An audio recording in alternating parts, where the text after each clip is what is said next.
Good morning class. Chapter number 9 force and pressure आपका chapter start कराने जा रहा हूँ फाइनल टर्म का।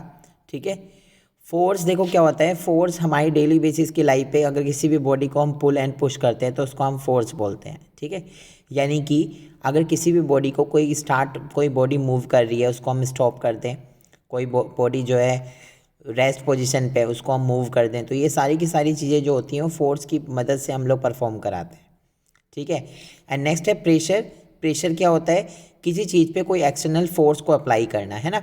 जैसे अगर हमें पेस्ट निकालना है टूथपेस्ट के अंदर से, तो उसके लिए हमें उसमें फोर्स अप्लाई करनी पड़ेगी, तभी उसके अंदर से पेस्ट निकल कर आएगा। ठीक है, तो ये दोनों चीज़ें ऐसी होती हैं जो हमारी डेली बेसिस की लाइफ पे वर्क परफॉर्म करती है ना।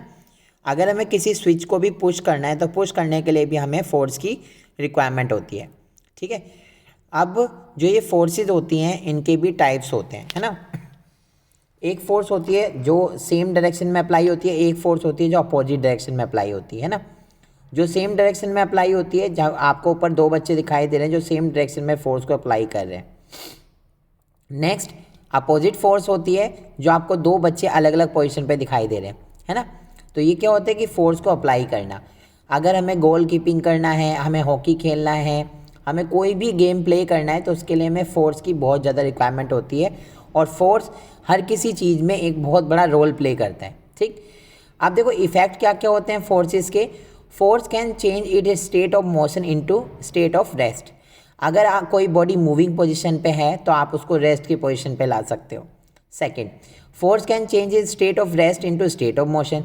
अगर कोई पोजीशन रेस्ट में है, अगर कोई बॉडी रेस्ट पोजीशन पे है तो आप उसको मोशन में भी कन्वर्ट कर सकते हो। ठीक है, third, force can slow down और completely stop a moving object. किसी भी मूविंग ऑब्जेक्ट को आप कंप्लीटली स्टॉप कर सकते हो, है ना। अगर आपने बैट से किसी बॉल को हिट करा और उसको आपने कैच कर लिया तो वो एक मूविंग पोजीशन पे था और आपने उसको एक स्लो पोजीशन पे ला दिया। ठीक है, और आप बाईसाइकिलिंग कर रहे हो, आप साइकिल को चला रहे हो, तो साइकिल चलाते टाइम आप जब ब्रेक अप्लाई करते हो तो वहाँ पर भी आपने एक मूविंग पोजीशन को रेस्ट पोजीशन पे कन्वर्ट कर दिया। ठीक है, force can change the direction of a moving object. आप फोर्स की मदद से किसी की डायरेक्शन भी चेंज कर सकते हैं। ठीक है, तो फोर्स क्या करता है कि अगर किसी चीज़ पे टकरा जाएगा तो टकराने के बाद में उसकी पोजीशन चेंज हो जाएगी। अगर वो किसी वॉल पे टकराता है ना, या फिर किसी भी हार्ड ऑब्जेक्ट के ऊपर अगर बॉल टकराएगी तो वो अपनी पोजीशन चेंज कर लेगी, डायरेक्शन चेंज कर लेगी। तो वो भी किसके इफेक्ट होता है? फोर्स का ही इफेक्ट होता है। ठीक है, फोर्स की मदद से आप किसी की शेप और साइज़ को भी चेंज कर सकते हो। जैसे कि आप घर में जो आटा गूंथते हो फोर्स की मदद से, है ना, और फोर्स की मदद से आप उसकी शेप चेंज कर सकते हो। आपके पास में चिकनी मिट्टी है, आप उसकी भी फोर्स की मदद से शेप चेंज कर सकते हो। अब देखो, जो सबसे मेन इंपॉर्टेंट होता है क्लासिफिकेशन फोर्स का। फोर्स हमेशा दो ही तरीके की होती हैं, एक होती है कॉन्टैक्ट फोर्स और एक होती है non contact force. Contact forces are those forces which can be आपको ऑब्जेक्ट जो है कॉन्टैक्ट में दिखाई देगा, है ना। कॉन्टैक्ट विद अनोदर ऑब्जेक्ट और पर्सन, उसको हम कॉन्टैक्ट फोर्सेज बोलते हैं। जैसे कि मस्कुलर फोर्स। मस्कुलर फोर्स जैसे जिम वगैरह में जो अप्लाई होती है, जो मसल्स के ऊपर कॉन्ट्रैक्शन कराती है, उसको हम लोग मस्कुलर फोर्स बोलते हैं।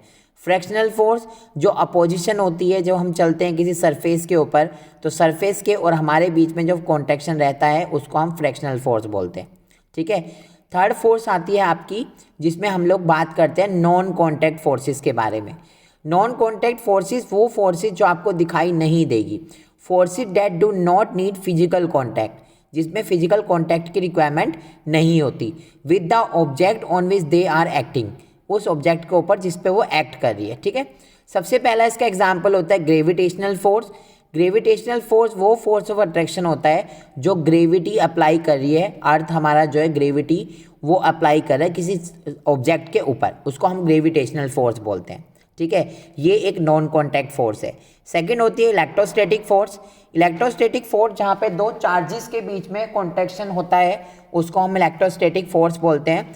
इलेक्ट्रोस्टैटिक हमेशा दो अलग अलग अपोजिट चार्जेस के बीच में कॉन्ट्रैक्शन रहता है, उसको हम इलेक्ट्रोस्टैटिक फोर्सेस बोलते हैं। ठीक है, इसका एक एग्जाम्पल होता है जैसे कि आपके पास में एक कॉम्ब है और आपने छोटे छोटे से टुकड़े किए हुए हैं, किसी चीज़ के छोटे छोटे टुकड़े करे हुए हैं और उसको आप कॉम्ब को अपने सर पे रब करते हो और वो टुकड़े जो हैं कागज़ के उस पर अटैच हो जाते हैं। ठीक है, इनको हम इलेक्ट्रोस्टैटिक फोर्सेस बोलते हैं। ठीक है, थर्ड वन फोर्सेस जो होती है आपकी मैग्नेटिक फोर्स होती है, जो दो मैग्नेट के बीच में होती है ना। जब दो मैग्नेट को आप बहुत पास पास में लाते हो तो उनके बीच में जो फोर्सेस लगती हैं उसको हम मैग्नेटिक फोर्स बोलते हैं, ठीक है। मेजरिंग फोर्स, फोर्स को मेजर करने के लिए हम लोग न्यूटन का यूज़ करते हैं, ठीक है। 1 kg वोट इक्वल टू होता है 9.8 न्यूटन, ठीक है, फोर्स को मेजर करने की क्वांटिटी। अब हम बात करते हैं प्रेशर के बारे में। प्रेशर जो होता है, जब भी हम किसी चीज़ के ऊपर फोर्स को अप्लाई करते हैं तो वो एक प्रेशर लगाता है किसी अनदर ऑब्जेक्ट के ऊपर, ठीक है। प्रेशर को हम डिनोट करते हैं pressure is equal to force upon area, ठीक है, और इसको मेज़र करा जाता है पास्कल में, ठीक है, उसको मेज़र करते हैं हम लोग पास्कल में। प्रेशर की जो एसआई यूनिट होती है वो होती है न्यूटन पर स्क्वायर मीटर, ठीक है, जिसको हम पास्कल से डिनोट करते हैं, ठीक है। नेक्स्ट एप्लीकेशन फोर्सेस की क्या क्या होती हैं, जो भी कटिंग इंस्ट्रूमेंट्स होते हैं, नाइफ होते हैं, सीजर्स होते हैं, शार्प एजेस होते हैं जिनकी, उनमें हम लोग प्रेशर का यूज़ करते हैं। स्कूल बैग जो होते हैं, हमारे शॉपिंग बैग्स होते हैं, उसके अंदर प्रेशर का अप्लाई होता है, ठीक है। डैम्स वगैरह जो बनाए जाते हैं वो वॉल्स के ऊपर प्रेशर अप्लाई करते हैं। जितने भी हैवी टैंक्स वगैरह रहते हैं वो अपनी वॉल्स पे प्रेशर अप्लाई करते हैं। ये सारे की सारी एप्लीकेशंस फोर्स की होती हैं। लिक्विड भी प्रेशर अप्लाई करते हैं। लिक्विड कैसे अप्लाई करते हैं, जैसे कि आपके पास में ग्लास में पानी भरा हुआ है तो वो जो लिक्विड है वो उसकी वॉल्स पे प्रेशर अप्लाई कर रहा है ना, और वो उससे बाहर निकलने की कोशिश कर रहा है, तो लिक्विड भी एक प्रेशर अप्लाई करता है, ठीक है। इसकी भी एप्लीकेशंस अलग अलग होती हैं, ठीक है। एप्लीकेशन में जैसे डैम्स की बात हम कर रहे हैं, किसी जनरेटर की हम लोग बात करें तो वाटर बिल्डअप जो होती है, इन सब चीज़ों में फोर्स जो है अप्लाई होती है ना, और वो एक ना एक प्रेशर इसके ऊपर अप्लाई करके रखता है। एटमॉस्फेयर के अंदर भी प्रेशर होता है, एटमॉस्फेरिक प्रेशर जिसको हम लोग बोलते हैं the layer of air which is present around the earth, इसको हम लोग क्या बोलते हैं, एटमॉस्फेयर। और जो वो प्रेशर एक्सर्ट करता है हमारे ऊपर उसको हम लोग बोलते हैं एटमॉस्फेरिक प्रेशर, ठीक है, जिसकी मदद से जो बर्ड्स होती हैं वो उड़ पाती हैं, ठीक है ना।